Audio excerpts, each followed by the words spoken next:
Hello and welcome to the Home Business Podcast. My name is Phil. Joining me as usual, I've got Rohan. Hey Rohan, how you doing? Hey, good. How are you? Yeah, very good, thank you. And today we've got Bob. Hey Bob, how you doing? How's it going, gentlemen? Yeah, very good, thank you. As usual, this episode of the Home Business Podcast is sponsored by Home Business Cloud by Nabucasa. Easily access your local Home Business instance remotely for a small monthly fee that supports the Home Assistant, ESP Home, ZWave.js, and a whole bunch of other open source projects. Configuration is done via the user interface, so there's no fiddling with router settings, SSL certificates, or any YAML. Bob, thank you so much for joining us today. We really appreciate it. Where in the world are you joining us from? So I live outside of Philadelphia. Cool. So how long have you been using Home Assistant for, I guess? Oh, I've been using Home Assistant since before it was even done by year. It was 0.117, I think, was the first version I before the Lovelace was a thing. So yeah, that's why I usually go in with the how did you get to Home Assistant, but I know that I'd seen in your email that 117. I was like, yeah, like this guy's he's been around for a while, right? Like when did they start doing the year? Yeah, I can't remember when it's moved to the year numbers, but yeah, the years. I think. Yeah, I think so. I think it's when they rolled over to the years. Yeah. So how did you start out with smart homes and home automation? What sort of led you to Home Assistant? So I've always kind of been a gadgets and geek guy. I've always liked the green blinky lights, the neat things that most people don't necessarily find interesting. I've always kind of found that cool. I've always wanted a home that was kind of smart. I like the fact that things can do my bidding when I'm not even there to tell it to do so. Do the safety issues like turning on lights, turning off lights. But to be kind of blunt, it really kind of started to torture my kids. I guess I think we were just talking earlier. I had mentioned I just finally pulled out my last X1 wall outlet. That was put in place because my son would get up at God knows what time of night and put his music on at 4 o'clock in the morning at full blast because he wanted to get everybody up.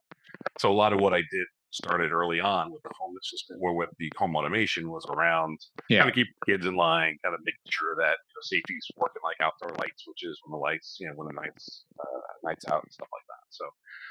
And then from there, I just started getting into more of the internal lighting and whatnot. My home situation is kind of unique. I'm the only technology person in the house. My wife is a nurse, and my youngest son is disabled, so I'm literally the only technical person in the house. So, we also use it for managing and automating things, like so that my son doesn't have to, do a lot of fiddling. He can just say, "Alexa, do the thing." Well, be quiet, Alexa, she's going to talk. Yeah, so and that's really how I got started. And from there, I got started originally on XM, and I can't even recall the name of the platform that I was using at the time, but it was it was far and away the best automation platform I found at the time. And then I got an email saying they were discontinuing the service. It was all local, so it wasn't terrible. But then I started looking for other platforms, and I found Home Assistant. And I understood it for whatever silly reason. I just grew to it, and kind of it's been Home Assistant ever since. I've got one running here, and I've got one running in my RV as well. I'm very curious about two things here, right? One is you talked about the automations that you have for your son to help kind of assist along the way, and the other one is the RV piece. So, since you talked about some of the automations for your son there, let's start with that one, Bob. How did you find that kind of shaped your design ethos, whatever you want to call it? Everything in my house has to have a physical backup. So, and I know other folks that come on the show and have said similar things. So everything in my house has to have a physical backup. Right? My wife isn't, like I said, my wife's not a technology person. She's over time she's gotten more comfortable talking to ALEXA, services like that verbally. I actually can't wait to try the new stuff. But with regards to my son, he didn't understand how certain things work, right? So he would forget to feed the dog. He would forget just because he didn't understand time, right? So as different circumstances arose, it'd be like, all right, this would be a great way to solve that problem. The dog gets fed at 4 o'clock. So we just set Home Assistant to run a script at 4 o'clock that notifies the Amazon hardware thing on his desk and says it out loud so that he knows what he has to do. He doesn't have to, he can't read, right? So it has to be audible. And it also works out equally as well because the service understands his speech can be kind of slurred, but they can understand him. So he can use it to do certain things in the house without really having to know where the light switches and stuff are. That was the largest catalyst for the RV. Actually, was in order to turn on a light switch, you have to remember you have to walk through the dark room, and then under the cabinet that you can't see, that's where the light switch is to turn the light on. Yeah. So we really started going down that path, both in terms of using audible commands, but also using a lot of things like these, like little scene editors or the scene controllers. Buttons, Yeah, we started off with the 433 stuff, and literally he could just walk up and put a switch anywhere in the place, and it didn't make a difference. So I see you've got the dog picture on one of the buttons. What other like buttons have you been able to do for your son? So most of it's in the RV because the switches are in absolutely ridiculous locations. So, a lot of it has been just his general ease of use. So when you're laying in bed, for example, he's got, an F433 panel next to him. He pushes this, it turns the lights on and off. Yep, right? He pushes the other one, it turns the hallway light on and off. So when he gets up in the middle of the night, he can just push the button, lights turn on where he needs to go. And when he comes back, he just pops the button and everything turns off for him. So yeah. Mostly just ease of use and ease of access sort of things, right? So, when the other thing is sort of presence, if you will. Now he's got a cell phone, so the presence becomes a little bit easier. But earlier we used that as we knew that he was in his room because he had just keyed off the light switch or something along those lines. So we started a timer. So when he went to bed, the timer would run and turn the television off after, power to the television would cut off after, 40 minutes or whatever it was. So, yeah. And now that he's got a cell phone, have you been able to integrate the Home Assistant app? And does he use the app, or I'm guessing you've been designing some dashboards potentially? Yeah. No. So he has the app. He has a very locked down phone, but it has the app running on it. So I've got presence and all the other stuff that goes along with it. We do have electric. We do have Z-Wave door lock on the front door. So that in the event that he comes to the house when he switches from away to home, if I'm not home and my wife's not home, it will automatically unlock the front door for him. Nice. Cool. Right. And then when the door opens and closes, I'll get a notification. And then after 3 minutes, it relocks the door again. We were using, before he got his phone, we were using a ESP32 with a NFC chip reader, and he had a little ring on his keychain rather. So he would push that to the glass. We actually had the little Home Assistant branded NFC reader stuck to the inside of the glass. Oh yeah. It's around here somewhere, but So we had that on the glass, and that was how he would use to get into the house. And again, when you do that, it would send a notification to everybody letting us know that he was home. So now that you've got the Z-Wave door lock there, what is the fail-safe if Home Assistant isn't running and he's got home and the door doesn't unlock? Have you got a... Yeah, so he has a cell phone, so he knows he can call us, and we have a regular garage PIN code button thing. Okay. You just kind of slide the thing up and push in the buttons. Yeah. There's obviously other ways that we can get into and out of the house. So okay, that's pretty nice. Yeah, so because my wife and I both work full time, our schedules have to convene when he's coming home, right? So one of the other nice things is if he comes to the house and neither my wife or I are home, we'll both get a Home Assistant notification letting us know that, hey, listen, kid's home and you're not, you better get your tail home. And more often than not, it's one of us, his phone's batteries died or something, very innocuous, but there will eventually be that time where just the schedules collide or the bus is early or whatever it is. So we try to leverage as much of that as we can. You should have a notification where it's like if Home Assistant detects that one of your phones is dead, also say, hey, by the way, and Bob's phone is not it has no battery or whatever, right? And it's like, so ironically, I had that for a while, and I say this with all of the love. I love my wife, but again, she's not a technology person, so she would run her phone down to like 5%, and then she'd plug it in, and she would just be sitting there playing with it. It would get to 15, and then she'd unplug and move to another part of the house. And I just kept getting these notifications. She's 15, she's 5, she's 15, she's 5, and I just kind of gave up on that because it was just notification spam. So yeah. that's understandable. It's you get to a point where you stop reading them. Yeah, yeah. And the other thing that we do is, I had mentioned earlier, I like to torture my kids. So if they leave any of the doors open longer than 30 seconds, the adjacent Amazon appliance will scold them. And it's all of the arguments or all of the scoldings that you got as a kid, like, were you born in a barn? Close the door. Hey, I'm not paying to heat the outdoors. There's 7 or 8 in the list that'll just pick a random one out of it and kind of scold them. So they roll their eyes now. It's kind of funny seeing guests when they come over and they forget to close the door. They hear that. That's pretty funny. Yeah. So I do a lot with Node-RED. So it gives me a lot more flexibility. So I can do like JavaScript, select a random number or things like that. Sure. So. Okay, so that's interesting. So is Node-RED then powering most of your automations, would you say? Or It is. It is. There are very few Home Assistant automations that I use. All of mine are predominantly in Node-RED. There are a few exceptions. So I have it hooked into my Google Calendar for work.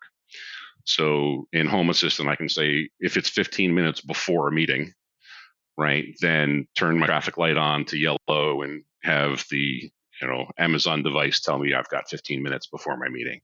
That precursor to the meeting time, like that, the 15 minutes in advance, I haven't been able to figure out how to do that in Node-RED. But then once that occurs, it'll handle all the rest. Nice. Okay, so how do you find then, like, have you found situations where having Node-RED and Home Assistant being two different entities, like having to have both online? Have you ever found an issue where Node-RED is offline, so therefore all your automations stop, or Home Assistant is down and automations have stopped? Like, have you run into any of those sort of issues? I haven't really. I ran into some secondary issues in the RV. I actually wrote a Node-RED flow that integrated with the RV's control system, so you could get the water and all the different systems there. And sometimes the connection between the two would fail, and it was the RV controller that needed to be restarted. That's really the only time I've really had any significant issues that way. Knock on wood, I've had a lot of luck with Home Assistant stability. A lot of what I do is, I use ESP32s and I use ESP Home and a ton of stuff. So a lot of that stuff is largely self-contained, right? So if it loses connection to to Home Assistant, I can still use a button or a touchpad or things like that. But I've been pretty lucky that both of my installs have been pretty solid. So, and if there's problems, they both share an MQTT link. So I'll get the birth or last will and testament messages, so I'll know one or the other is not happy. So interesting. What sort of hardware are you running in the RV though? Oh, I run a lot of stuff in the RV. So I use Shelly ones to control 12-volt lights, because remember I said earlier, everything's got to have a physical switch for my family. Yeah. Right? So the Shelly ones are fantastic. I just stuff them in the wall, and the light switch will control the Shelly ones. So I probably got, I don't know, a dozen of them in the camper.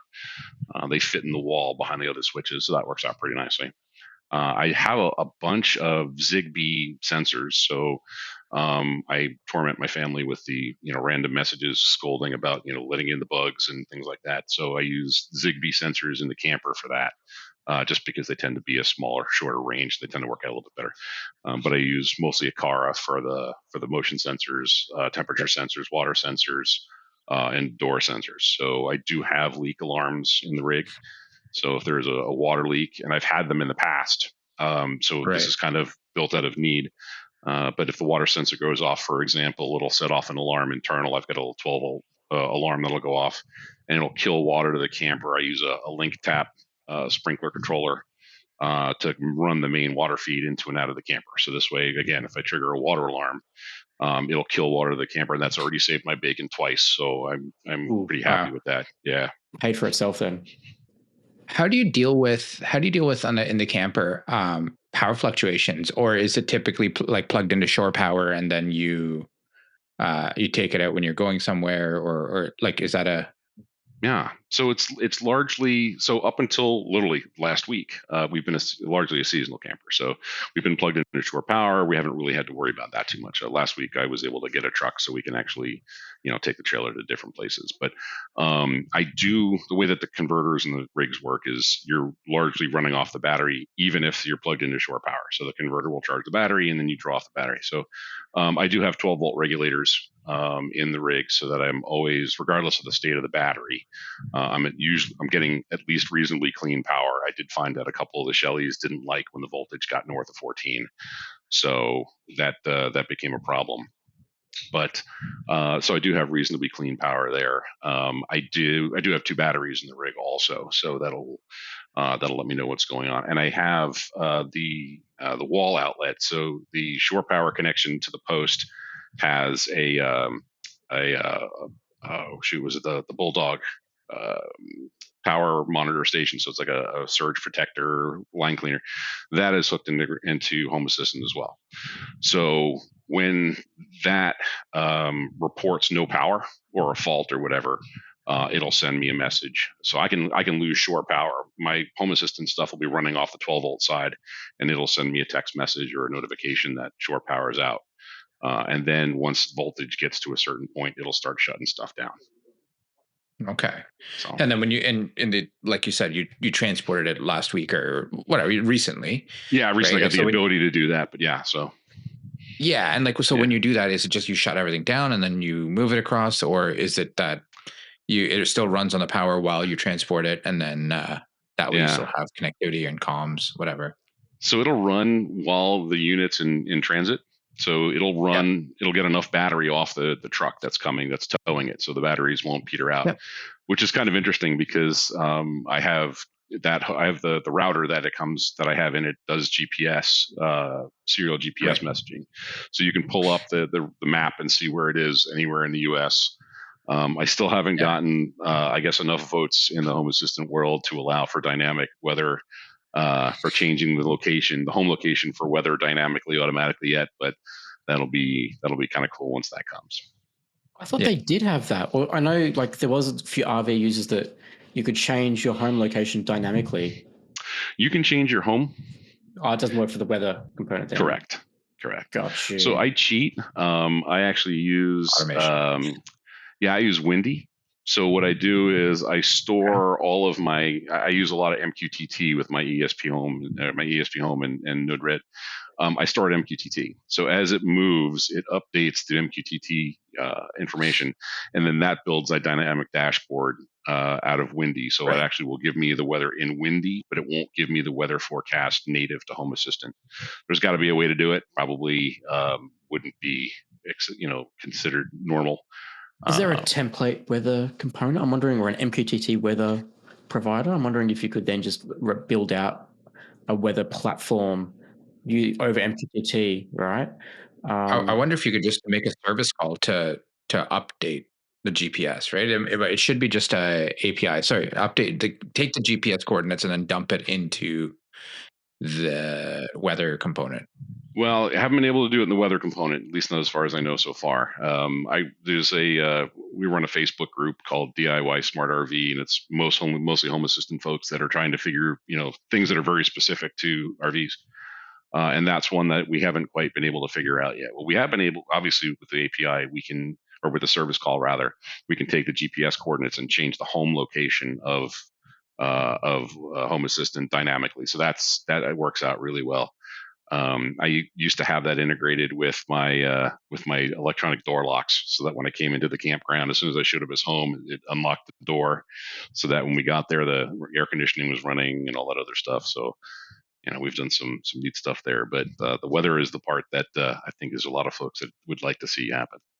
I've just checked. There is a template weather provider in Home Assistant. So assuming you can, expose, Windy as an entity, you could then probably build out, look at this entity for the temperature, look at this entity for the forecast, and then you would have a native, weather.rv, and it would just pull in from those other sensors that Windy gets updated from.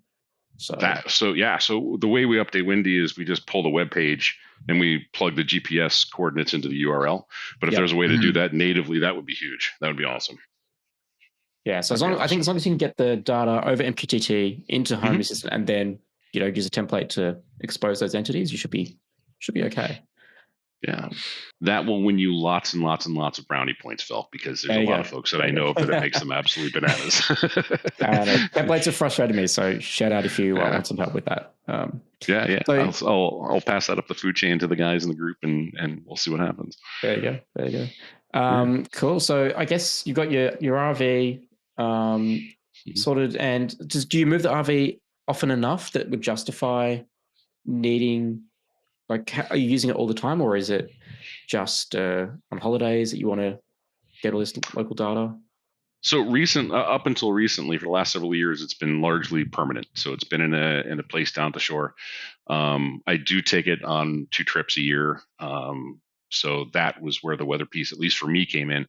But a large number of the folks that are in our group are full-time RVers, right? So to them, weather is particularly important because they're traveling in areas where they have to worry about National Weather Service alerts like tornadoes and storms and things like that. So some of them actually have the NOAA weather alert boxes that sit on the counter kind of thing, but they really would like to have that inside of Home Assistant because then they can be notified of a National Weather Service alert to their device. They don't have to hear it or things of that nature.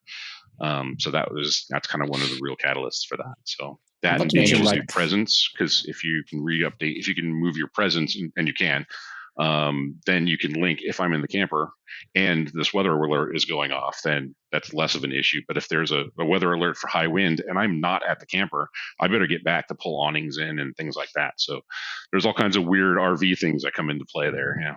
Or automate pulling the awnings in, like if you've got an electric awning, right? Like automate pulling that in if you've You could. So one of the major manufacturers that makes automation systems, if you will, is Lipper Components. It's called One Control, and I figured out how to use their installation of OpenHAB to kind of just make it work with Home Assistant. And I would never automate anything physical on an RV. Right. So slides, awnings, anything like the leveling system, I would never automate that because, it's just one of those things. It's a safety issue. I just hate for someone to get stuck. Right. Or the slide decides to open up as you're driving down the highway or something along those lines. So, yeah, that's fair. Yeah. There are some folks that are much smarter than I that know how to do it based on calculating the load of the motor. It tells them that it's all the way in, so they know to stop trying to do it. But there are some folks. There's one person specifically that tried to do that, and the motor is too strong, and it actually ripped the awning off the side of the camper. Oh wow! So because it didn't stop, it just kind of kept pulling it. It literally just pulled the screws right out of the camper. So it's not covered by warranty, I might add. Yeah, of course, makes sense. Yeah. Do you guys or do you use anything like Meshtastic or something like that for like, especially when you're in a campground or in a trailer park, whatever, you might be not physically there, right? Cell service might be spotty or non-existent, whatever. Is there any use of something like that to say, hey, I can still pull in my real-time location or something like that, or not real-time location, but real-time enough location to do whatever based on that? Yeah, I don't move it often enough that I've had to worry about that. I do have a cellular router. It's a PepWave that's built into the RV, or it's not built into the RV. I've added it to the RV, and I've had really good luck with cell service and internet service with that. I can put 2 different SIM cards in there, so I can have a T-Mobile and a Verizon, so whichever one is running better, or I can bond the 2. I really haven't run into too much of an issue. For me, I'm kind of a one-man band when it comes to the technology in the rig. So, my wife doesn't really take advantage of it, nor does my son. So as long as the basic stuff works for her, I can beat and abuse all the other stuff. But that's just not something that I've really had to mess around with. Yeah, that's fair. So she does like being able to walk across the camper, and the motion sensors will turn the lights on, and then as she leaves, it'll turn it off. So that's kind of a neat little thing. When you open up the pantry door, it automatically turns on the inside lights. But it's magical, right? It's something like that. Nice. Well, there's other issues that you wouldn't suspect unless you did RVing, right? So you have a fixed size to your waste tanks. So how do you A, how do you know, and B, what do you do with it once you do know? Right? So again, my family don't run the access panel, they don't run the dump valves or anything like that. So I'm working on a ESP home based system that will automate the opening and closing of those valves. So Cool. there's a physical catch on there, right? So if the physical gate isn't closed and it's not automated, it's you have to manually operate it for safety. If that's open, right, then that means that it's okay for the system to run on its own. And then if the water level gets too high on the gray tank, it'll just automatically open it up and dump it. Right. So that should be finished in the next couple of weeks, hopefully. Again, knock on wood. How are you doing that? So you got like levels inside the tanks to know when they're at a certain sensor? Like, so what sort of sensors are you using for those? So that actually comes from the RV itself. So that actually is one of the one of the pieces of information that I get from the camper. All right, itself. That's lucky. You don't want to be opening up, like black water tanks or anything nasty and Yeah. So there are folks, and remember I said earlier I don't really like to mess with anything physical, but I know several folks that have kind of laughed at the automation part and then incidentally left something open, and they literally had their black tank back up from their toilet and flow through their entire rig for about 4 hours before somebody caught it. So all it would have taken was a water sensor, right? Takes 2 seconds for a water sensor to trip, takes 5 seconds for the water to shut off, and that disaster was averted. But and pull it. Yeah. Oh, so that was very, very bad. That was bad. It smelled as bad as it smelled as bad as you'd think it did. I can imagine. I'm sure. Yeah. That's very gross. Yeah. It's so try to do what we can to keep that from happening. So. Yeah. 100%. Like why? I mean, why wouldn't you, right? But I kind of like that delineation of saying like, hey, let's not automate everything. Just sometimes it's just because you can do it doesn't necessarily make sense to do it. To your point, right. There's a safety component or to your example of backing up the black water tank, like that's something you probably don't want to do. No. Right? Yeah. You definitely don't want to do that. That's not a problem. Yeah. I do security for a living, so the kind of that belt and suspenders approach is sort of the way I look at my automation. There really is not much. Like there is only one command in any of my automations that'll unlock that front door. Everything else is locked. So I don't generally do opens. It's always closes, but that was one that obviously I had to do for safety reasons for him. But I've got a camera right there on the door that's hooked into Frigate, so by the time you get to the door, I know you're there and I know who you are, right? So all right, we'll be back with Bob in a minute. If you're looking to upgrade your smart home, you can't go past Zoos. Add Z-Wave long range to your home assistant setup with the Zoos ZST39 USB radio. Their advanced technology operates in dual network mode, combining a reliable mesh system with ultra-fast direct-to-hub connectivity. And with Z-Wave long-range support, you can get coverage up to 1,300 feet or 400 meters, both indoors and outdoors. And it's extremely secure with unique DSK QR code scanning. The Z-Wave JS integration in Home Assistant enables seamless compatibility with a wide range of brands, all working together through this secure, private, and standardized off-cloud protocol. And that's just the start. Zoos offer a range of affordable and innovative devices, including water leak sensors, water valve controllers, smart plugs, scene controllers, and even color paddles. The color paddles for the scene controllers, dimmers, and switches allow the smart devices to blend seamlessly into your home. For the best prices on all Zoos products, head over to thesmartesthouse.com. That's thesmartesthouse.com. I'm itching to ask you about your cameras. So you've got Frigate running. What cameras are you using around the house, and where are they positioned? Are they PoE cameras? Are they Wi-Fi? No, they're all Wi-Fi. I have 5 cameras here at the house, and I've got 3 at the RV. So I try to stick to Reolink, just because once I figure one out, I don't want to have to figure another 4 out.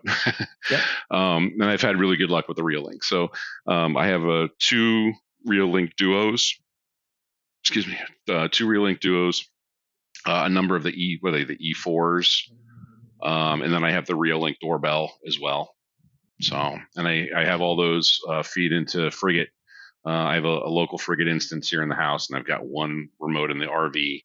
And then, as things occur, because the camper is seasonal, there tends to be people there normally, right? So it's not necessarily a bad thing that somebody is walking around the campground, but if they're on my lot, that's a problem. So that's why I ended up going down the frigate path, because I was able to define zones. This is my driveway, but that's the main drag, so I don't care about that. So yeah, so I use the RTSP feeds off of both of the Reolink cameras. Are they wired into a mains power, or are they like battery operated? So some of them are on mains, some of them are on off 12 volt off the camper, right? So obviously, I don't want someone to have the ability to just walk up behind it and unplug it, right? It's a campground after all. So there are several cameras that are inside the camper that are pointing outward, so that if somebody did turn on, go and decide to unplug the shore power, I would be alerted, because the watchdog power would go out, and then I would know power is dead, and it records everything anyway. So in order for them to get into the camper, they would take lots of other steps to get in there. So there's part of, I had mentioned earlier, I have a 12 volt alarm, and if you come into the camper and you don't turn the alarm off, then it will go bananas and shrieking and flashing all the lights and the things. So there's lots of steps that would need to be in place, or that would need to occur for someone to be able to get past the alarm system. I'm not saying that they couldn't, but and anybody who's listening, there's nothing worth stealing in there, so I wouldn't recommend trying. Yeah, so it's a question that you get when you start talking with other folks with RVs, because some of them leave them in a parking lot. I mean, they leave them in storage for 3 weeks straight. Well, how do you monitor those, right? And where does the footage go? Like, is it automatically like instantly backed up to the cloud? I'm just thinking, if someone was to go into the van and then take out a hard drive, have you then lost all that footage? Or no? Since I have the router on the cellular router in the RV running all the time, the Reolink app also works. So I can use Home Assistant. I can pull up a dashboard. I can look at the camera feeds. I'm here in my home office, and I've got the camera feeds from around the house right here on a tablet, so I can see those. But those access Frigate. If Frigate were to go down, the Reolink app still captures that video, and I would be able to get it off the app as well. The devices don't have memory cards in them, right? I didn't want I didn't want to rely on that. Well, they do have memory cards in them, but I don't rely on them, because if they're outside, number one. Number two, someone could just steal it, right? Yeah, sure. So that's interesting. With the duos, like, how do they come in as one feed or two? They come in as one feed. Yeah, and nice. And it makes zones a little bit challenging because of the keystoning that happens in the video. It gets weird, right? But there's a number of folks that seem to have a problem with the Reolinks and getting consistency in those feeds. And I had, particularly with those duos, I had a hard time with that up front. And I found that if you turn off the variable frame rate in the app, it works right away. And the issue was Frigate was expecting one frame rate, and the camera would send different ones depending on what it was seeing and whatnot. And that was throwing things off. And once I figured that part out, everything after that worked out really well. That's interesting. Yeah, I've got a couple that I just haven't had the chance to test it or play with them or anything like that. I want to put them outside, but I've been buried in snow, so I haven't bothered. That's not been my priority. So it's I've got two more I want to add to the house here, but I don't have outlets outside. So I you can see all the 3D printed stuff I've got back here. I had to build. I actually built external housings to be able to mount them up in soffits. So I'll be able to mount those into more places around the house and around the RV ultimately. So that's pretty neat.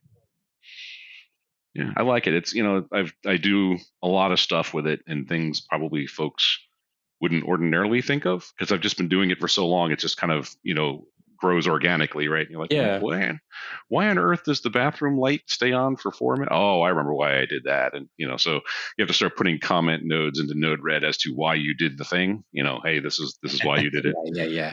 But it got to the point where in Node-RED I had so many notifications, I actually had to build a notification bus in MQTT. So if you want to send it to TTS, send it to /notify/ or notify/TTS, and it would automatically go to wherever you send it to notify/email. It goes to email, because it was just too problematic trying to keep track of all the different formats and all the different services. So that actually makes perfect sense to do it that way. That would be a neat thing. I think that ultimately would be neat to see out of Home Assistant would be all the service calls. We certainly recognize that those are necessary because there's just so many different things that you could do. But it would be neat to have like a more of a standard notification widget. I don't know what you would call it, right? Kind of a multi notification integration that says, just send it, notify that email, right? And then it just goes to this engine, and based on what you send to it, it then will route it where it needs to go.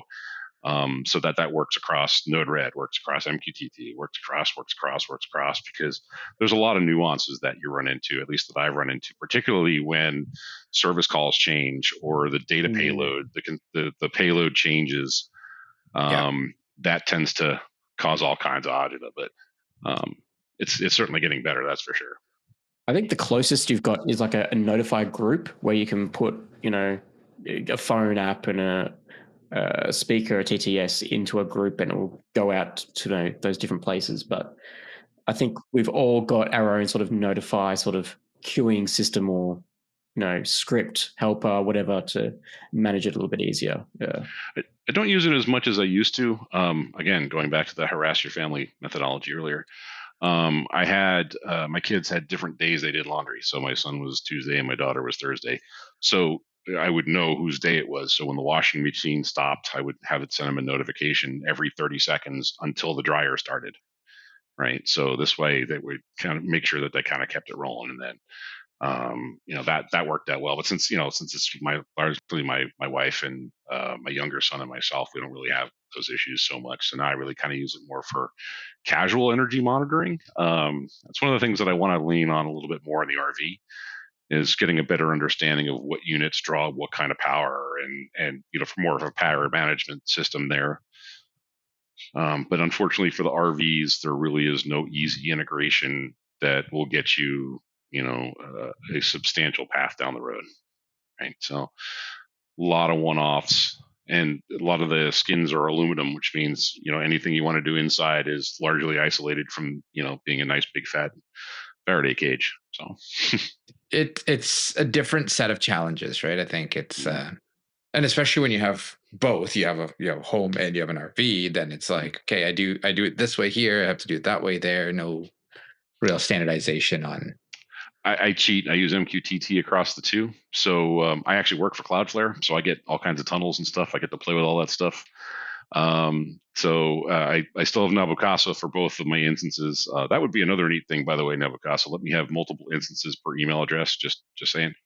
But that because I've got, I started that off with, I was using that zero tier. So I was using zero tier for meshing.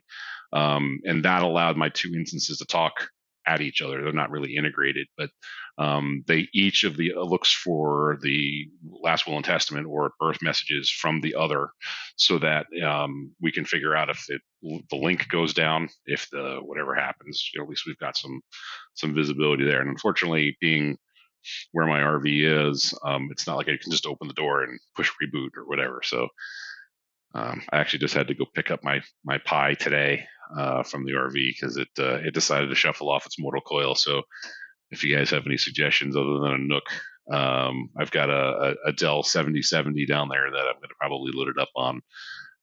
It's time to re-architect everything. I was going to say, you're not running like a Home Assistant green or yellow or anything out there? So I actually ran it off the Home Assistant blue. Okay. So I had a blue I still have them. I've got one right over there on the shelf. The problem that I ran into is the blue didn't have enough horsepower when I started adding things. Like originally when I moved from the blue, I went to a Pi 4. I was trying to run a small instance of Frigate, and it was really just to kind of send up a flag. It wasn't really meant to be really crazy. So I moved over to a Pi 4, but obviously that's something that's not great for Frigate either. So I ended up moving over to the Dell and running Proxmox. But yeah, I've been pretty lucky with the hardware. I wish that there were an option to save to a local USB drive. It would be great if that were an option, just because I do that on my Proxmox side. So I've got my Proxmox sync, I've got my local backups, and then it's on a hard drive. So last time my Blue went south, I literally just pulled it off of there and I just stuck it back into the Blue, rebuilt it, copied over the backup, and I was done. But I think that's probably just something that's going to come with maturity. I think it's something that's clearly they've been putting a lot of effort in the last 2 releases with backups. Definitely going to OneDrive has been a biggie for me because I'm a big OneDrive user, and that's definitely a biggie for me. And the ability for me to write over Samba shares has been big too, because I can do that to my Proxmox box. So yeah, but getting a backup offsite every time is huge. So 100%. Well, the whole 3-2-1 method, right? We've talked about that quite a bit, but if you have the Nabucasa thing, Nabucasa subscription, now you can actually back it up to the cloud. You could actually do all that stuff. It's fantastic, right? It's except if you're a dummy like me and you forget to write down your encryption key. Oh no! So thankfully, well, no, it's okay. I mean, thankfully, it was a test. I was like, all right, fine, this is all working. Yeah. I'll come back next weekend. This is in the RV. I'll come back next weekend, and I'll just go through the restore process as if it went south. And I'm like, I got to write that down somewhere because it's just it didn't work out so well. Yeah. So. Now I'm literally checking to see if I have mine. I'm pretty sure I have mine in. Yeah, I do. Okay, I think they've downloaded now. There's an option to download your encryption key again or something, or a recovery option. Yeah, I just wrote it down, so this way I don't have that problem. So we've got the book of passwords, right? I mean, it's the stuff from my wife. Hey, if you want to turn off the alarm, remember this is the way you do it. I mean, she knows the code, but the mechanics of how you do it, right? That kind of stuff. So I just put the key in there so I don't forget. Yeah. I've been using it a lot more lately to do kind of network monitoring, which is kind of more workish than anything else. But there is the integration with the Ubiquiti wireless, which is nice because my wife has an iPhone. So when she gets on the network, her MAC address changes. So instead of trying to do that every time and change it here, change it there, or whatever, the Ubiquiti integration will actually give me her phone's name, right? So it doesn't matter what IP address, doesn't know what MAC address it is, but it'll give me that. And Uptime Kuma I use for a lot of the networking gear. So like the way I found out that the RV was down was Uptime Kuma at home couldn't connect to the Home Assistant instance, the admin interface in the RV. So that was the first trigger that something wasn't quite right. Right. And what are you using to bridge the two RV and the home network together? Is that like a Cloudflare tunnel you've got set up, or? It is. Yep. So I've got 2 is 1 and 1 is none, right? So I've got a Cloudflare. Actually, I guess technically I've got 3. So I've got Nabucasa, 2 different accounts, so I can get into directly to those units, assuming all else is bad. I also have Zero Tier, which is a mesh network, which works out really well. But then I really rely more on the Cloudflare network, the kind of the site-to-site networks. I use those a lot more frequently. I actually use Cloudflare as my portal front end for Home Assistant because you can do things like API. You can look for APIs, API calls from nodes you don't trust, and there's more security on the front end there than just using the Nabucasa tunnel. So yeah, it works out. Again, it works out pretty well. The biggest issue I run into is just slow cellular internet down at the RV, but you can't get around that. So you're going to go something like Starlink, and then you got to set up this dish. And and that's in my neck of the woods. That's crazy expensive, and they do all kinds of weird throttling. Yeah, it's about $200 a month down in my neck of the woods. So yeah, I really can't I mean, I have I'm on a grandfathered unlimited plan, so I've got $40 a month. I got unlimited everything for the router, nice. So it works out. It works out well. But that's, I think, my suspicion is that's probably going to be one of the bigger issues for most folks getting it into more of the portable platforms is the internet. I'm really looking forward to getting my hands on some of the new voice stuff because I think getting it out of the cloud and getting it all local will really open up a lot of opportunities, particularly in the RV space. I've been kind of spoiled because I just connect to the API, the cloud connection, so it doesn't really impact me too much. But I would love to see, some of the stuff just doesn't matter if you have internet or not. You walk in, you're just like, yo, camper, turn on the lights or, whatever. So. And it's fast, right? Like, as opposed to having to wait for it to think about getting that connection back. And yeah. Yeah, I've been looking at trying to integrate it more with ChatGPT and Gemini. Yeah. And I started tinkering with that, and the round trip time is a little laggy, but it's still really kind of neat. It is. So the first air quotes production thing, if you will, that I'm going to use it for is to replace my harass the kids when they leave the door open. So that, when they do it, it'll get unique complaints, or, I'm not quite sure what I would use for the intent for the AI. So please give me a one-line sentence that makes it sound like a little old lady is scolding you for leaving the door open or something. I don't know what that would look like, but it'd be kind of fun. Yell at my kids for me. Right. Yeah. Parent for me. Yeah.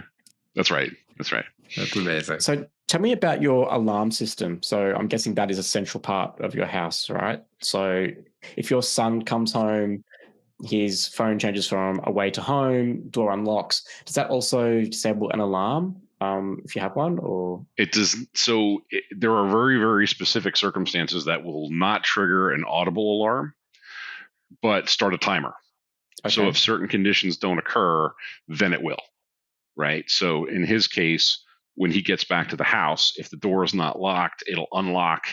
Right now, remember, I've got him set up through. I've got it set up through Frigate, so that when he gets to the door, I know he's there. I know it's him before he even gets to the door. Right. And does Frigate identify him as your son, or is it just a person is at the door? It's just person at the door. So person at the door. So it's person at the door. He moves into the home zone. Right. So you and remember, it only unlocks if my wife and I aren't home. So there's lots of things that have to occur in place. I'm not just going to arbitrarily have my front door unlock. Right. So there's lots of conditions that have to be in place before that door will unlock. In the RV, we use Alarmo, and that has been a phenomenal platform because that is a fantastic add-on. Highly recommend. And I don't know why more people don't use it, because it's so ridiculously, once you kind of understand the vibe, right? Once you kind of understand their angle, like, holy crap, that's awesome. Yeah. But it's a major component for the alarm, for the water alarm. You've got the water alarm going through Alarmo as well. I do. So smoke alarms and water alarms, there are certain types of alarms in Alarmo that are not state specific. So a water alarm will trigger Alarmo whether you're armed or unarmed. Interesting. So I want to know that regardless of whether I'm there or not. So that was a big, indicator, a big positive for me. Alarmo doesn't, or at least I'm not currently using it to do a lot of the post-alarm triggering actions. So when the water alarm goes off, Node-RED will pick up that piece and it'll, send the command to turn the water off. But the other thing, I love the fact that you can track the state, right? So it goes from armed away to triggered, right? When that happens, now I can look and see who's at the camper. Is it me? Is it my wife? Is it my son? Right. And if it's one of us, then the alarm kind of goes in all right, somebody forgot to unlock or disable the alarm mode. So when you open the door, we have a little tablet there. You go open the door, the tablet will change screen to the disable the alarm mode. It'll say, hey, the alarm's, armed. Don't forget to disarm it. And then when you turn it off, it'll, go back to whatever screen it was on before. Again, just trying to make it easy for my wife and my son and myself, because, you see all the gray hair. I'm kind of getting north in age there, so I got to get those reminders. As I said that to two guys with clearly no gray hair. Yeah, I'm starting to get them, but yeah, I hear you. Yeah, my journey has been long and wandering. I've really kind of gone down lots of very interesting paths. I put most of my stuff up on GitHub because if I spent the time trying to figure it out, then may as well make it useful for somebody else. Yeah, sharing is caring. Yeah, and that's where I learned 99% of what I know is from other people's code and other people, on Discord and stuff like that. So it just kind of falls in that bucket of, they did for me, so I do for the next guy. And I've gotten a decent amount of agita because my ESP home code was insanely verbose because I just wrote all these notes in there so the next guy who picked it up would understand it. But so are you sharing Node-RED automations as well on GitHub? Like you're exporting them to JSON and then putting them up? So the integration that I did with OneControl, I published that up in GitHub. The problem with using change control with GitHub and Node-RED is if you change the position of a node, that causes a cascade change, right? So now you have all of these changes that, as far as Git's concerned, you've got 7 gazillion changes, but you don't. You just moved the node 3 inches to the right or whatever. So I originally had some collaborators on that project, but it was just too difficult to kind of sync and keep track of that. So I largely, had to fly alone on that. That was just Node-RED. The integration they were using was an unpatched version of OpenHAB. So I just used the OpenHAB APIs to pull the stuff out of there, and ran that into MQTT for different nodes. So that's probably the only real Node-RED flow that I can think of that's up in GitHub. Most of it's ESP Home or YAML. I know there was one thing you mentioned talking about lighting, using WLED for outdoor lighting and all that stuff. You want to talk about that a little bit? What are you trying to do there, or what are you doing? But I'm trying. So around Christmas time, I have a whole bunch of WLED controllers that I've got in these little waterproof 3D printed boxes that I have. So I try to do some neat stuff with Christmas around outside. On the inside, though, we have accent lighting that we've got all over the house. So like underneath the edge of my fireplace mantle, there's a strip of LEDs in there. And based on the time of year, again, wife's not technical, so on the kitchen touchpad, she can hit the accent lights and it pops up the WLED control. She can pick the colors and things like that really easily. We do use them in the RV to a lesser degree, but that's actually changing going forwards. There are LED strips on the front of the RV that are generally just used for accent lights, and there's strips on the underneath. I'm hoping, knock on wood, to go out to Indiana this summer. I'm going to pull the LED strips out that are in there now, and I'm going to put in COB lights. Nice. And I'll be able to sync the cap lights and the underglow lights. I'll be able to sync those to music and that kind of stuff. But as silly as it sounds, my primary reason for that is the alarm, right? Because when the alarm goes off, when I had the other camper, I would have all the lights would flash. Yeah. And that was just built into one control. But now I kind of have to automate that. And how do you tell an ESP home device to flash? Right. It's not an easy thing necessarily to do. But the WLEDs, you can. Right. So I just put it in police mode and make the lights flash, and then everybody knows that there's a problem. Right. So that's why I want to do it at the camper. But I do want to do more with the WLEDs, specific around the 3D printers. So I've got a small little print shop here. My youngest son, the son that is disabled, he has Down syndrome. So I wanted to have something that he could do. So we set up a small little print farm. And I just started installing WLED strips inside of the printers so that when he comes into the room, he can tell if it's green, it's done, right? If it's red, there's a problem, and just kind of give him those visual cues, because he can't read what's on the touch panel, but at least he'll have the ability to get the visual cues and figure out what he needs to do. That's such a good way to do it, right? Like, so do you put it just around the thing or inside the printer, or? It's inside. So there's a glass plate on the top of the housing, and there's a riser that goes in there, and it allows you to slide the plate back and forth, which is convenient. But there's an angled portion inside that you just kind of tack the LEDs to, and they point down sort of at a 45-degree angle, so it floods. It's not just seeing, if you look at it, it's not just looking at the build plate. It literally floods the whole inside of the unit with the color. So very, very easy to visually indicate what state it's in. Yeah, I've seen those prints. Those are pretty neat. I've got an X1 Carbon too, right? And it's but I don't use it enough to justify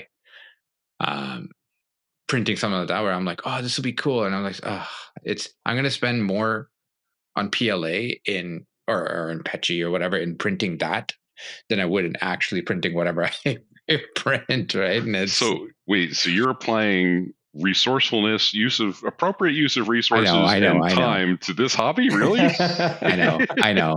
It's so true. You said that, and I looked over. I run. I kind of have like a dashboard in Home Assistant that keeps an eye on all the printers and stuff.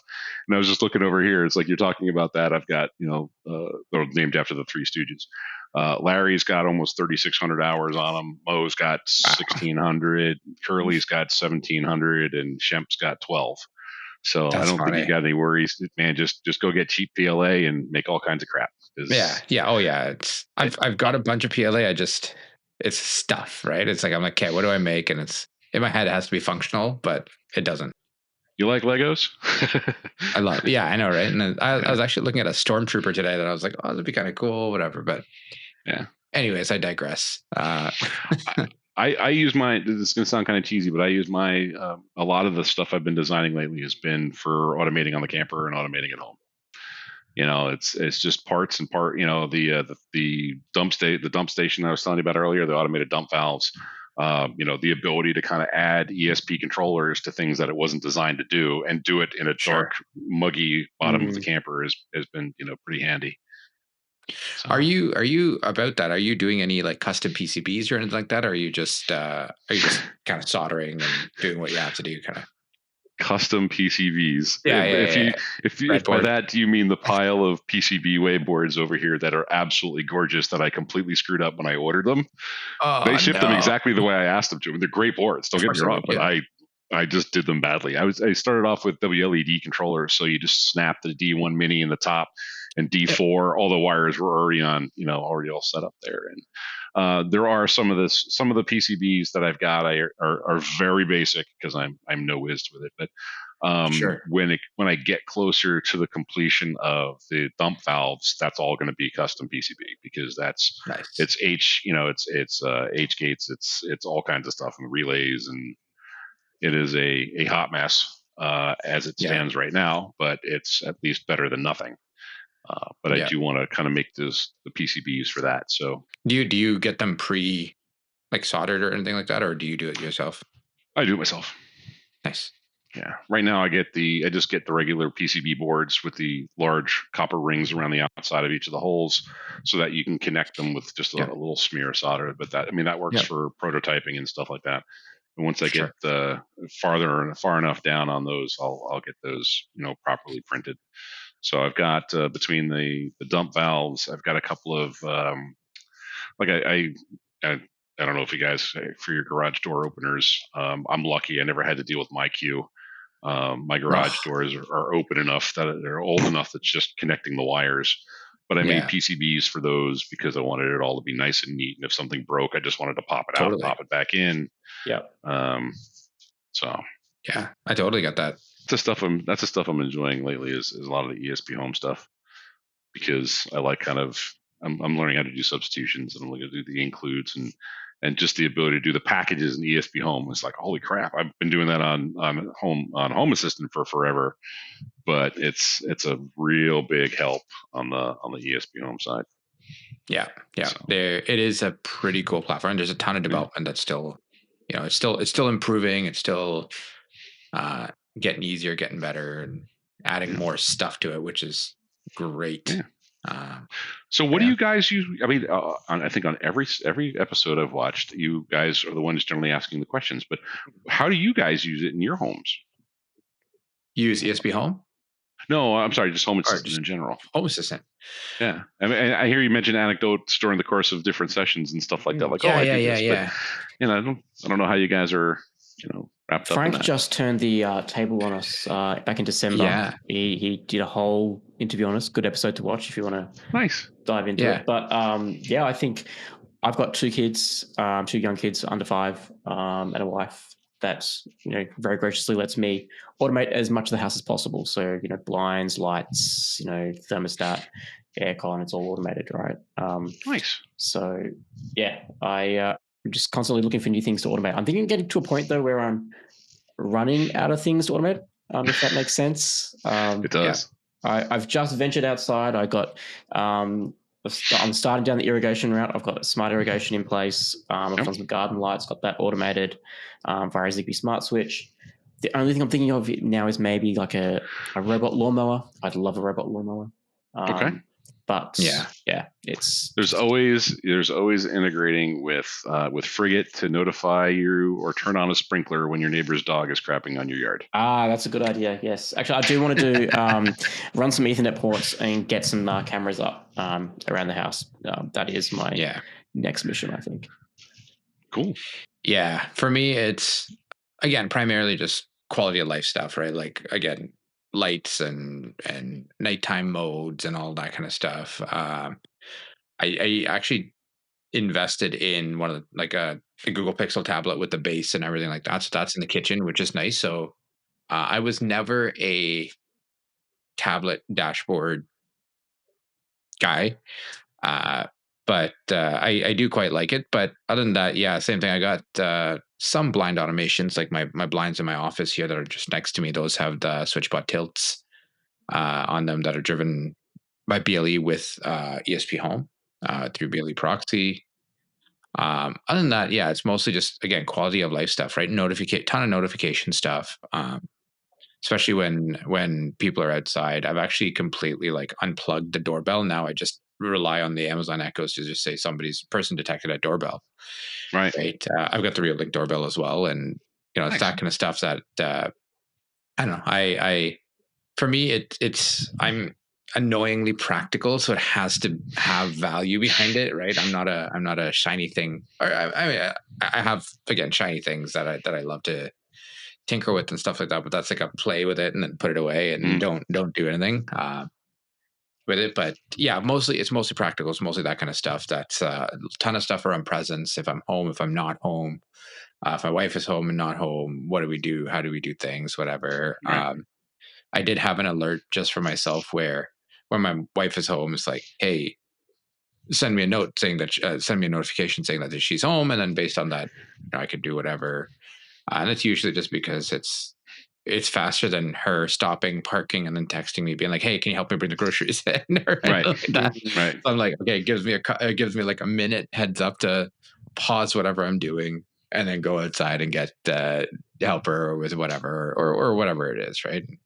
Yeah, it's funny you say that. One of the zones in our home automation is the grocery store up the street. Yeah. So if I see that, again on my office dashboard over here, if I see that she's at the grocery store and then she's home, it's like, I know I got something I got to go do. She needs take help. care of that. But yeah, exactly. So I want to start figuring out how to make this is not home automation. This is home rules, right? It's if then, right? It's not really smart.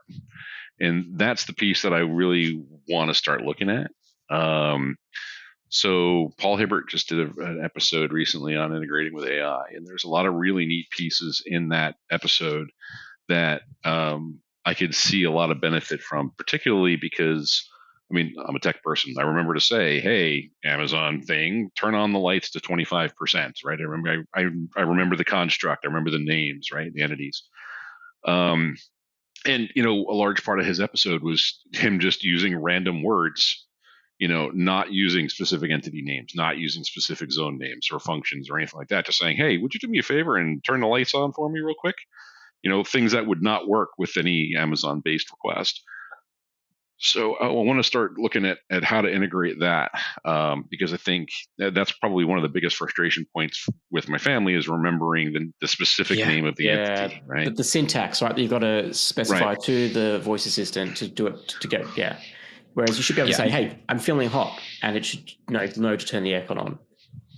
Right. And to get around that, I ended up using a bunch of stuff in Node-RED so that they can issue custom commands that didn't match up with anything necessarily, but then at least had the things that I knew she was going to ask or he was going to ask. Manually different permutations of stuff. Correct. Yeah, get the message and look for the following things.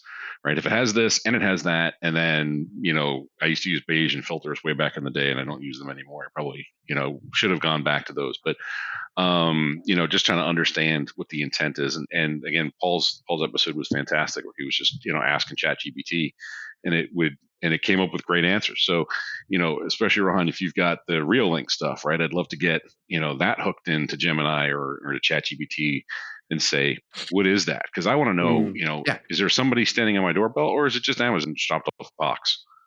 Right. Yeah. I'll find out later when Amazon tells me it dropped off a box. But, if I get notified, I've got a WLED lamp over here on the table that if someone shows up with the doors open, it flashes. So I know while I'm in my office that something's changed.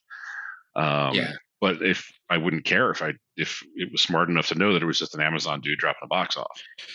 So yeah, and I've seen a lot of people do that kind of stuff with whether it's ChatGPT, Gemini, whatever it is, and there's, especially on the Facebook, on the Home Assistant Facebook group, there's a lot of folks that kind of show it off, and it's pretty funny because they're like, "Hey, send me a notification, but make it snarky or something like that," right? And it's like, Yeah. and it's like the homeowner or whatever, the person running it walking up, and it's like, oh, and the prompt is basically, what do you see in this image? And be snarky or be mean sometimes, or like whatever it is, and it's like, oh, I see a chubby dude walking up to the door looking all smug, and it's and it's kind of funny, right? And it's like, but yeah, I totally like, I've been wanting to play with that for quite a while, but I think for me what it is sending it up to the cloud and then sending that data back and stuff like that. There's a bit of Lag. latency in that, right? Yeah. So for me, I would want to run it at home, and the barrier for that is just it's cost right now, Right. Yeah. right? For running a AI processing machine, whatever you want to call it, right? That's a barrier today, right? And until Sure. that gets better, whatever that is, and or faster, and again, I really would, especially when it's like pictures of friends and family and that kind of stuff, primarily, right? Even Right. for our Amazon driver that comes to my house or whatever it is, like there's a privacy aspect of that I kind of want to preserve. To test to it, that's fine, right? Like I'm okay, like, okay, send this image up, whatever. But then beyond that, I'm kind of like, In my house, I have a couple of cameras on the inside, and largely it's because I can't have them on the outside, right? So there are doors or windows that I want to be able to see or have security coverage for, but there's no place to mount it on the outside, so I have to mount it on the inside to cover the windows and things like that. And we were talking earlier about Alarmo, and the way that I've got it set up is when you arm the alarm or when you disarm the alarm, it uses a preset that moves the camera all the way back and points it down so that it's pointing at the surface of the material that it's sitting on, Yeah. so that it's not recording anybody, right? Because if there's people home, right, then there's that privacy aspect, right? Now, if the alarm is armed, then yeah, it's going to watch. But the intent is not to be sneaky or spooky or trying to be snooping in on folks. yeah, I've also thought about, like, even from a camera perspective, specifically inside the house, like, uh, in the house, to basically just, if I'm home, kill the PoE, right? If it's a PoE based camera, power over Ethernet, and then when I'm not, power it up, right? That can get annoying just with notifications and all of that stuff. So I actually tried that. So at the Okay. RV, I had an outside. Was it a Relink? I think it was an E4. I forget. It was one of the ball cameras that mounts outside, and it does person tracking, and you can set presets in Home Assistant to tell it to do different things, right? So set home, whatever. When it was on the outside of the camper, I had it connected to an ESP home controlled outlet. So the original intent was, if the camera goes sideways, I can just reboot it by flipping over the power. But it took way too long, right? Between tripping the power, turning the power back on, the device has to boot up, and then it has to associate with the network, and then it has to reconnect to the server. It just took too damn long. So I just said, you know what? Don't record audio, because just don't record audio. Don't record audio, and point at the wall, and anybody who knows where the camera is, they can see it, right? So they just look and they see, oh, it's pointing the complete other direction. But it allows me that if I leave, then it'll point where it's got to go, or if I need an automation. I going back to harassing my wife, for example. I have an automation that looks for the dog on the counter. So we have a couch that goes up to a breakfast bar, and the dog will go hunting up there for food. So she'll get a text message that says, "Your dog's at it again," with a picture of the dog on the island there. Yeah. That's funny. And we do that for when the alarm is on. And most of my family doesn't know that the alarm even exists, right? Because we do it predominantly. I can do it manually from my phone, but it's based predominantly on presence. So Yeah. Are you using tablets around your house or in the RV at all? I am. So I use a bunch of them. The Lenovo M8s work out great because they come with a little docking station. So that you don't have to have things all over the place, and you can have it just set in the corner. Can stay on all the time. It's got battery balance built into it, so it'll cycle the batteries. But they work out great because you can just grab the tablet and go. I do have some other tablets around the house that are Android based. Anybody who's listening, if you want to use an Android tablet, make 1,000% sure it's not Android Go. It's got to be full Android or fully kiosk has fits. But most of the tablets, I've got them connected to smart power strips, so I just watch the battery through that way. So like the one here on my desk, the outlet turns off at I think it turns off at 85% and it turns back on at 40. So it's always cycling the battery to keep it fresh. Nice. So that is cool. I try to get away from the tablets as much as possible. I want to get to the point where it just does the thing. Yeah. Right. I don't want to have to look. But there are things like the weather, right? Where we are in the wintertime or even the summertime, we can get some really heavy winds out of nowhere. Right. So that would be kind of you look at the dashboard, it tells you the trend for the wind. So I know why all the furniture is missing from the deck again. It all blew off. Right. Makes sense. So I use it more for visual state than really control. Yes. So now, what do you guys use for your mains powered switches, right? Your light switches and stuff like that. Do you use Zigbee or Z-Wave or Wi-Fi or any particular preference? Z-Wave dimmers for me. I think that's everything's behind a dimmer essentially, or a smart switch, and it's Z-Wave. I use all Z-Wave too. Yeah, I use Lutron, but which I do really like. I went that route just because again it's I found that it was shallower for the wall boxes, and I started out with Z-Wave switches, and I actually had an issue where it would I physically couldn't push it in all the way, right? So I had to get wall box extenders and stuff like that to stop, and it just kind of looked ugly. And they died in like a year or 2 years or something like that. And I was pretty annoyed. Like, like you could hear buzzing, and then like you turn on the light and the light's like flickering and like so I was like, okay, this seems like a fire hazard. I should probably not use it. So I did a lot of Insteon. So that was before I went to Z-Wave. I was capping Insteon. I had Insteon. I put Insteon on my parents' house because I didn't need a controller. I could just bind them all together and they would do their thing, But to your point, once they started buzzing and things were starting to kind of peter out, it's like it's just not a hardware platform that I'm gonna leave in my house and have to explain to my wife, the light switch that should work doesn't, even though it's a light switch, Yeah. So now I look for like certified whatever, and it's like at least there's a little bit of assurance there for me, right? Saying, okay, it has actually been tested and it's been, proven. Yeah, I've never looked at the Lutron stuff. I never got past the price tag. Yeah, they're not cheap.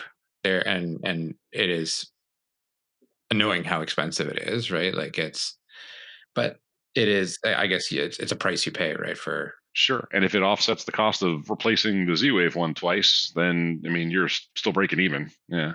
And that's it, right? And it's and it annoys me that there's a hub for it, right? And it's just another device in my home.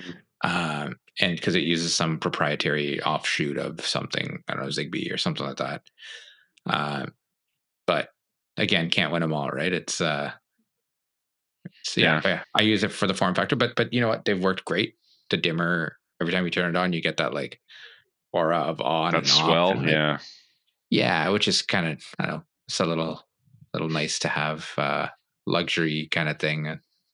Yeah, I'm running into. I've replaced literally every switch in the house with the Z-Wave one now. Right. So now it's, when they turn the bathroom fan on, I'll run the bathroom fan for as long as the door is closed. And then when the door opens, leave it running for 10 minutes and then turn it off.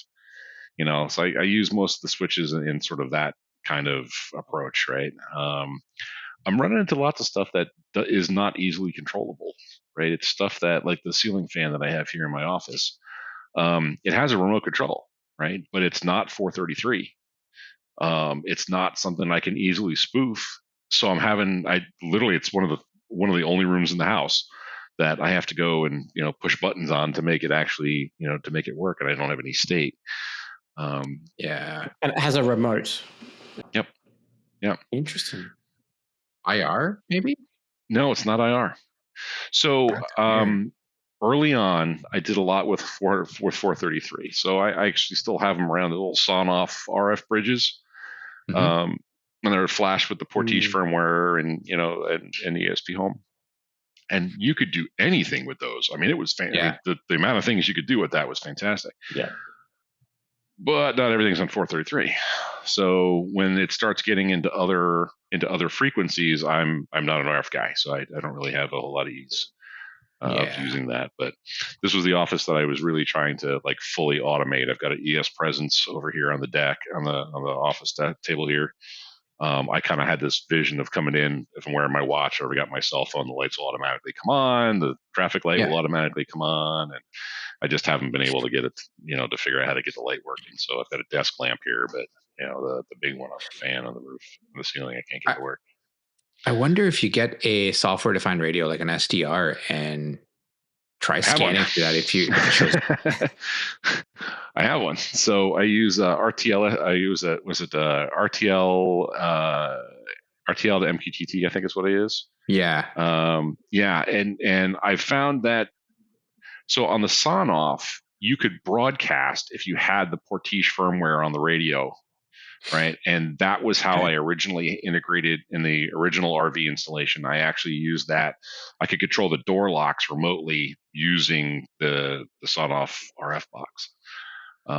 So that was great, except now, the RTL SDR, that's what it is. RTL SDR will detect it, but I haven't been able to figure out how to broadcast. And I don't know what frequency it's on. So if I could figure out the frequency, then I could point the SDR at it. But then I wouldn't know the decoders that you would see to get the commands and things like that out of it. So yeah. Throw it up on the Home Assistant community forums. I guarantee you somebody's probably tried to mess with it or reverse engineer it or something like that. Yeah, I did RC for a long time, so I've been half thinking about just taking a ESP32 and connecting a bunch of little servos to it just to push the buttons when I need it. It's cheating my face off, and I really only have to walk 5 feet that way, but instead I'll spend 60 hours trying to figure out how to make little servos push buttons. There you go. A switch bot to do it or something. That's right. You just got one of the right. Well, there's 8 buttons on the remote, so I mean, I guess I don't need all of them. I just kind of need on and off. But you could probably just solder an ESP32, like just leads to the pads behind the thing, and just. If I could get a second one, I would be happy to. Because if I had a second one, then I wouldn't care if I messed it up because I could still turn on the lights. Yeah. Right? Honestly, at this point, it might just be cheaper to get a new fan. Well, right, you're right, but I can't find, and I've got one downstairs. I got this. It was the Zeus Reds. No, not the Zeus Reds. They I can't think of Innovellis. Innovelli Reds. Yeah. So Innovelli Reds, they made a fan controller, and it's fantastic. And I can't find one anywhere. Yeah. It's a dual function, regular single gang wall switch that runs dimming for the lights and power stepping for the fan. And it's great. And I cannot find anybody that does anything similar. And it is frustrating as all get out. So, yeah, but I would love to get my hands on one of those. So. I mean, Facebook Marketplace over and over and over again. I can't do that. I'm a weak man. And that's how I get a lot of the projects that I have sitting right over here that are not yet finished. Yes. Yeah. Yes, I know that. So, so the installation of all of the gear that's in the RV is getting completely redone. So I just picked up an 8 relay ESP32 board. So I'll be able to run all of the gear in the rack. We'll go through little plugged in, 5.5 by 2.1 jacks, and I can literally just reboot everything that way. So that's the latest project that started and has squirreled off onto something else. So weather's getting warmer. I got to get back to that one. So. There you go. That's fine. Yeah. Well, Bob, thank you so much. I really love this chat. Good luck getting that weather into the RV. Check out that weather provider. Yeah, I'm totally going to check that out because that would be a big one for sure. We'll leave links to your GitHub. We've shared all your code as well in the show notes. Thank you for doing that. We really do appreciate you adding to the community as well. Thank you. Great. Thanks for the opportunity. It's great meeting you guys. Cheers. Likewise. Right, take care. Cheers.